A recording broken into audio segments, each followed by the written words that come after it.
I filled my evenings by enrolling in a mixed martial arts class and joining the local shooting range. Two very normal ways to spend a Monday evening in the South, I learned. Throw in a can of Aquanet and drinks at the local honky-tonk bar, and all of a sudden, my cell phone started recognizing y'all as an autocorrect. Days blended together, each weekly report to Astor providing barely enough intel to keep me employed. It wasn't easy. I had to scrape the bottom of the barrel to get what little information I could find on the guy. Bear, on all counts, was a hard-working stand-up citizen with 2 cats and a penchant for charitable donations. The opposite of what you'd expect with a Russian spy. He was boring, on all counts. Until the day that everything got flipped on its head. One Monday morning, Bear didn't show to work. Same for the next day, and the next. The guy was suddenly MIA. No one had heard from him. No one knew where he was. It was as if the Russian had vanished into thin air. Astor was displeased and was quick to let me know that I should have seen it coming, that I should have been tailing him. I should have known where the guy ran off to. And so my undercover position took a shift. My promotion was no longer contingent on actionable intel. It was contingent upon me finding the suspected Russian spy.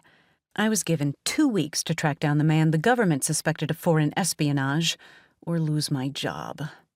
At 5:01 p.m. on the 14th day, I was fired from Astor Stone. Reason? Failure to deliver Sergei Orlov's, a.k.a. Bear's, location.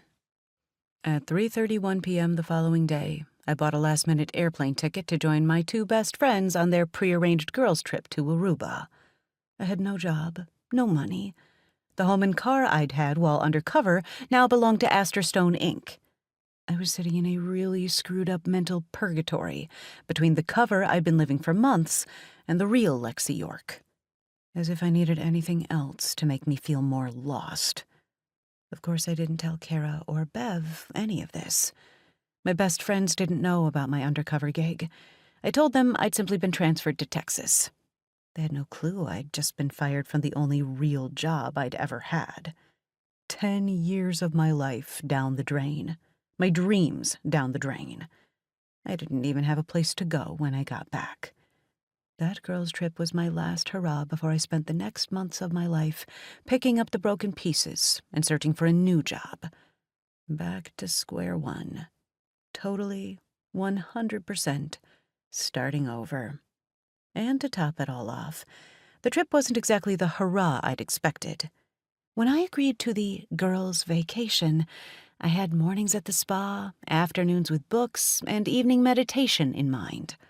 What I got was day drinking, night clubbing, and trolling for men every second in between. All I kept thinking was that I'd rather be working. I was a workaholic. Somewhere over the last 10 years, I'd turned into my mom. God, I missed her.